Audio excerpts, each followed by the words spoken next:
So I want to address a couple of things. We did talk about this in the policy committee, and we've gone into these policies pretty clearly, pretty thoroughly. I want to just take a quick sidestep to the comment that Ms. Acree had mentioned about the pizza thing. I've heard about this earlier this evening, and I want to be very clear about this. It is not something that is originating in our school. I want to be very clear about this. It is not something that is originating in our schools, this pizza thing.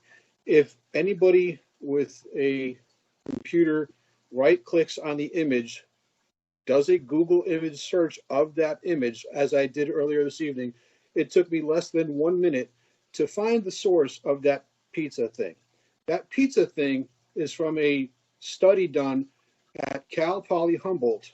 I've got it on my computer screen here, where it is a study on, let me just get the information correct. I don't want to misspeak. It's a study done through a program for sexual violence bystander intervention programs. That graphic that people keep referring to about this pizza thing is taken from that website. And it's under the section that they talk about consent and communication activities. So before we go running through the streets with pitchforks and torches, let's do the due diligence and find the sources that are generating this information. Let's do the due diligence and find the sources that are generating this information. This information is not something that was brought up through a frontline teacher in our schools. It originated somewhere else through a national source, no doubt, that had an ulterior motive to cause dissension among the rank and file teachers, perhaps, maybe, but definitely the parents. So I want to be very clear about that. Consider your sources when you're talking about these policy changes. Consider your sources when you're thinking that maybe we should take action because this thing is very upsetting. Consider your sources when you're talking about these policy changes. Consider your sources when you're thinking that maybe we should take action because this thing is very upsetting.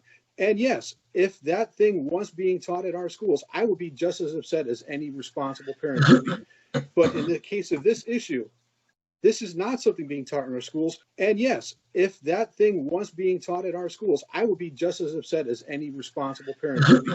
But in the case of this issue, this is not something being taught in our schools, just like all the other things that are supposed to be all fired up about and is not occurring. Just like all the other things that are supposed to be all fired up about and is not occurring. Just like all the other things that are supposed to be all fired up about and is not occurring, okay? So to that point, no, I don't have any interest in bringing any of these policies that we've already approved in the subcommittee and approved in the first reading unanimously. I don't have no interest in doing any of that. I would like to see this motion pass, and I would appreciate that opportunity to vote on it. Thank you.